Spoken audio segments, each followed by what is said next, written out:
राजस्थान विधानसभा में telephone tapping के मामले पर मंथन हुआ। उस मंथन के दौरान सबको उम्मीद थी कि अमृत निकलेगा, मगर निकला केवल विष ही विष। उस विष का विषपान करना तो छोड़िए, उसकी तरफ कोई देखना नहीं चाहता है। दरअसल राजस्थान सरकार ने कहा कि जो टेलीफोन टेपिंग का ऑडियो सामने आया था वो वायरल था, पता नहीं वो कहाँ से आया है और मुख्यमंत्री निवास से उसे वायरल किया गया है, तो इसमें गलत क्या है? इस तरह के कोई ऑडियो आते हैं तो कोई भी वायरल करता है, ग्रुप में डालता है, उसमें गलत क्या है? जिस ढिठाई के साथ गृह मंत्रालय की तरफ से मंत्री शांति धारीवाल विधानसभा में जवाब दे रहे थे और यह बात कह रहे थे कि इसमें गलत क्या है कि हमने वायरल ऑडियो को वायरल कर दिया, निश्चित रूप से लोकतंत्र के लिए और कानून व्यवस्था संभालने वाले लोगों के लिए, कि जिम्मेदार नागरिक के लिए इससे ज़्यादा शर्मिंदा होने वाली कोई बात नहीं है कि जिम्मेदार पद पर बैठा हुआ व्यक्ति कहता है कि कहीं से भी कोई अपुष्ट ऑडियो हमारे पास आया और हमने उसे वायरल कर दिया। इसी तरह के खबर हमारे पास आए थे, हमने यह कहते हुए चलाया था कि इस खबर की पुष्टि नहीं है और भगवान न करे कि यह सच हो। उसके बावजूद हमें विधायकपुरी थाने में बुलाया गया था, उसके बावजूद हमें कमिश्नरेट के पीछे बने हुए साइबर थाने में बुलाया गया था और हमसे पूछताछ की गई थी।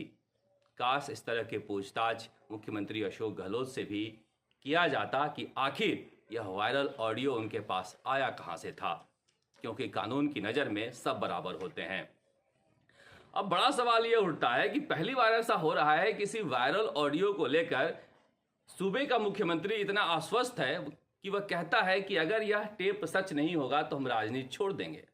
जरा समझिए आप कि ये पता नहीं है पूरे सरकार को ये कहां से आया है, लेकिन आश्वस्त इतने हैं कि राजनीति छोड़ने की बात कह रहे हैं। दूसरी तरफ यह भी कह रहे हैं कि सरकार ने ये टेप नहीं कराया है। मुख्यमंत्री अशोक गहलोत ने तो कहा ही था कि हम राजनीति छोड़ देंगे अगर टेप प्रकरण की बात सही साबित होती है तो। दूसरी तरफ विधानसभा में मंत्री शांति धारीवाल ने कहा कि हम पूरे विधायक पद से त्यागपत्र दे देंगे अगर टेलीफोन टेपिंग की बात सही हो गई। तो अब तो बड़ा सवाल उठता है कि इसकी सच्चाई पता लगाना जरूरी हो गया है कि टेलीफोन टेपिंग किस स्तर पे हुई है, किस जगह पर हुई है, किसने किया है, कौन सक्षम अधिकारी था। अगर सरकार ने नहीं किया है तो ये गैर कानूनी तरीके से हुआ है। अगर गैर कानूनी तरीके से किसी केंद्रीय मंत्री का, राजस्थान सरकार के पूर्व मंत्री का, राजस्थान के विधायक का टेलीफोन टेप हुए हैं तो ये बेहद संगीन मामला है और सरकार के ऊपर बड़ी जिम्मेदारी है कि इसकी जांच कराए।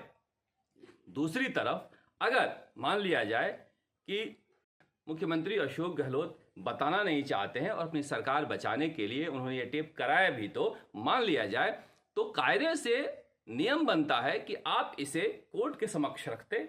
नियम यही कहता है कि अगर टेलीफोन टेपिंग हुई है तो कोर्ट के समक्ष प्रोड्यूस किया जाए। ना भी हुई, उनके पास सामने आया तो इन्हें रखना चाहिए था।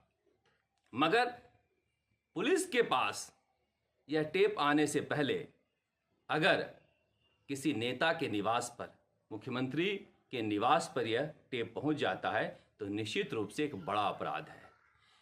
किसके पास से लीक होकर यह मुख्यमंत्री निवास में पहुंचा था, इसकी जांच के लिए मुझे लगता है कि शायद केंद्रीय मंत्री को आगे आना चाहिए।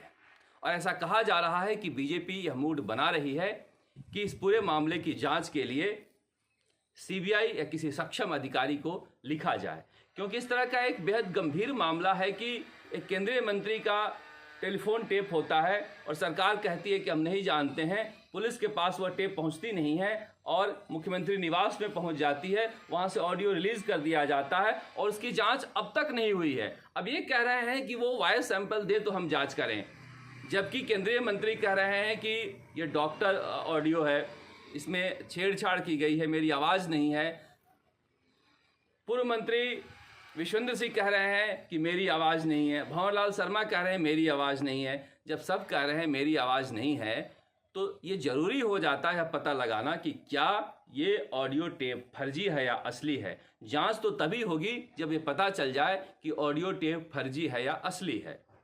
दरअसल देखिए, हर किसी मुख्यमंत्री के लिए ये सही बात है कि अपनी सरकार बचाने के लिए वो इस तरह की कोशिशें करता है और की भी होगी, मगर उसे कानूनी तरीके से रखने से वो डर क्यों रहे हैं? ये क्यों नहीं बता रहे हैं कि राजस्थान में सक्षम अधिकारी कौन है? अब शांति धारीवाल कहते हैं कि कालीचंद सराफ ने ये नहीं पूछा है किस किस का फ़ोन टेप किया गया, उन्होंने कहा है कि किसने ये टेप किया है।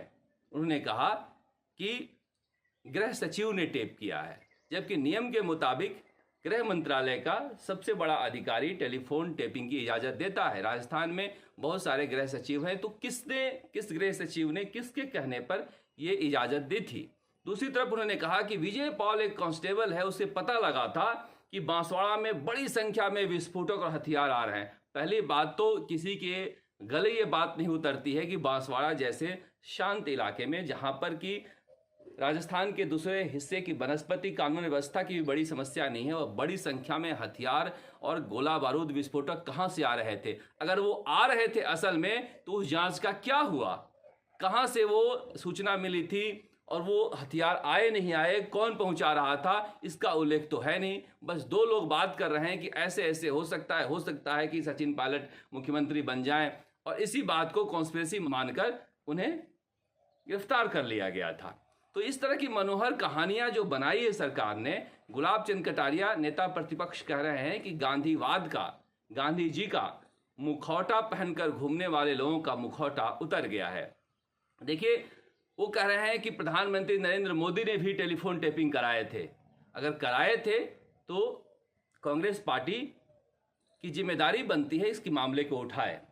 उन्होंने गलत किया था, इसलिए मैंने गलत किया, ये कोई जस्टिफिकेशन नहीं हो सकता। फिर आपको इस बात को लेकर नैतिक अधिकार भी नहीं है कि आप प्रधानमंत्री नरेंद्र मोदी पर हमला बोलें। आप बार बार कह रहे हैं कि संविधान की इज्जत नहीं होती है, लोग डरे हुए हैं, टेलीफोन टेप हो रहा है। वो सारी बातें, वो सारे आरोप अगर मुख्यमंत्री अशोक गहलोत पर लग रहे हैं तो निश्चित रूप से उन्हें आगे आकर सफाई देनी चाहिए, क्योंकि जिस तरह के आरोप लगे हैं निश्चित रूप से कानून की दृष्टि से भी और उनकी इमेज की दृष्टि से भी काफ़ी गंभीर आरोप हैं।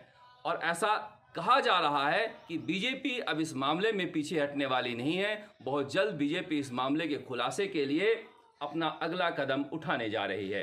राजस्थान तक के लिए जयपुर से शरद कुमार।